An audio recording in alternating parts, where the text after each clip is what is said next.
DJ Holly, mauchitaura kuti makomuredhi akafira muhondo asingazivikanwi paari asidi komo yavo yakafa here? Handiti vakafa vachihwira usununguko. Hondo yachona vasati vaipedza kana kuti dambudzi havana kumubvisa. Mweya yavo ngaidzoke futi hwisa rina dambudzi iyeyu. Kusvika dambudzo afa abva pachinzvimbo. Aiwa tovarespekta, totsvaga nemavari kana vari muninga kana vari mumapako kana vari mumvura kana vakafutsirwa nejecha tinonovatsvaga nokuti vanenge vamira nesu. Tinonovatora sei pavakaorera mumasango machona isusu tiine mbwa isunga iri kutotihwisavo isine haitorina basa nevakafira muhondo vachona nokuti iye haana kurwa hondo hameno kwaakatorwawo. Pamwe akatozopinda muhondo, hondo yaperawo zvayo ongozonzi murwi wehondo. Iye zvino nevana nevazukuru vese vatoo mupolitics. Imwe muchiti zanu ndeyevanhu vakarwa hondo. Vazukuru vamunangagwa vakarwa hondo. Vakarwa hondo kupi? Saka anorwadziwa nei nevanhu vakafira muhondo vachona kuti avavige pakanaka iye asina kurwa hondo achingodya rifa remahara. Saka ivo varwi vachona vakafira mumasango imomo mweya yavo ngaiuye irwisewo. Itibatsirei imire nesu sezvavakaita kuhondo ikoko. Timubvisewo.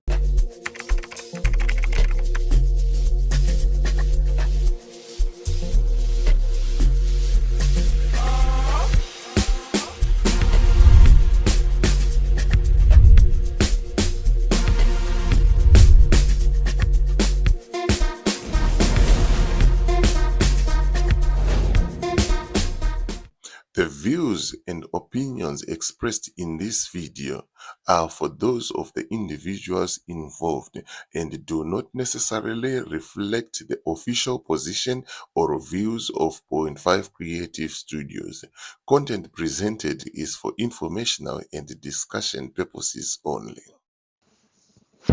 Makadi DJ Holly, makadi zvenyu. Isusu tiri kungodaro munyika yaye iri kudai kutitambudza iyi. Enda ndakateerera zvangu kuti makomuredhi akarwa hondo ndo akabvisa mugabe hongu ndiakabvisa mugabe uye ndeari kutambura. Aiwa avo vane kodzero yekutambura chaizvo, ngavatambure chaizvo. Kana vakagona kubvisa mugabe munangagwa vari kutadza nekumubvisa. Uye pavakabvisa mugabe vaisiya sei kubvakure richipinda muno munyika kuti rotitonga imi muchiziva kuti hasi muno vaizvibvumirei? Vakavashayiwawo muno muZimbabwe here akanga arwa hondo aigona kutonga nyika yedu ineyi? Kana iye chivenga wachona ndiye akaisa munangagwa ngamubvisika. Ndosaka asingagoni kubuda achitaura kuti ndinoda kuenda pachinzvimbo nokuti ndiye akaisa munangagwa wacho.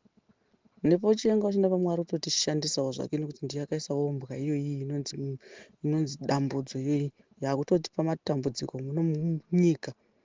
Dambudziko sezita rake zvichikonzerwa naye chivenga iye ndiye akanomutora akamuisa.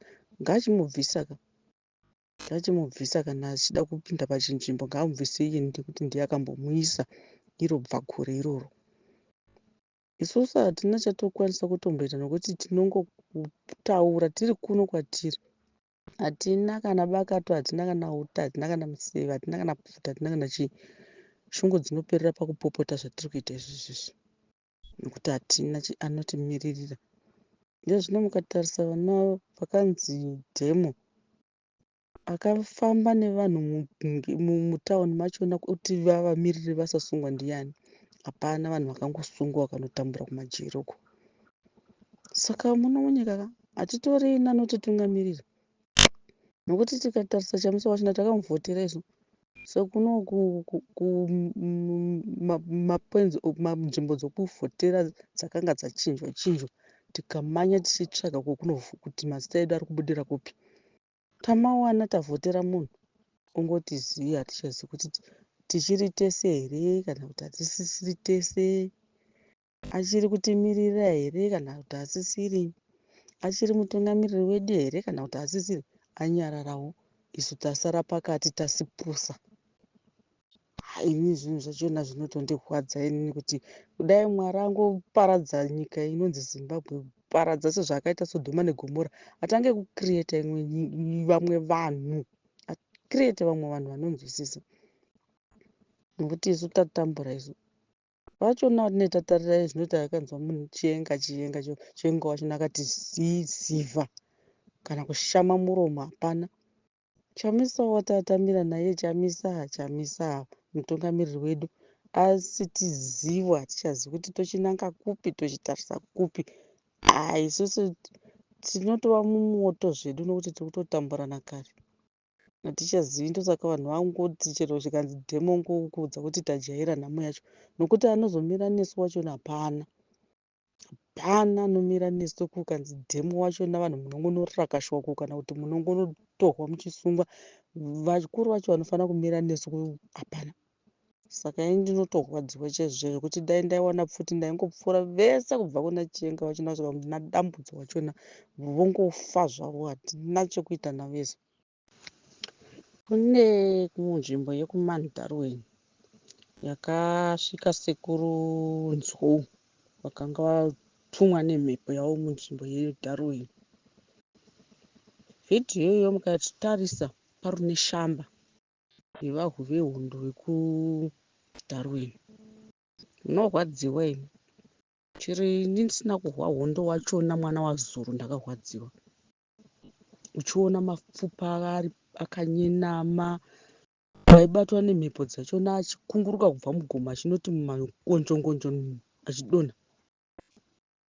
Handina kuona pakaenda purezidendi neachinomira kuti tine vahu vedu vehondo vari pano vanoda kuvigwawo patsva kusvika nanhasi. Kukabuda vana vemwe wehondo aiti akafira kunonzi kuchesa, so mhepo yacho ichibuda ichiti ndakafira kuchesa. Mukaona vana vake munhu wehondo iyeye akafira kuchesa, mukaona vana vake nemwana anonzi akazosara achizvahwa, baba vacho vaenda kuhondo.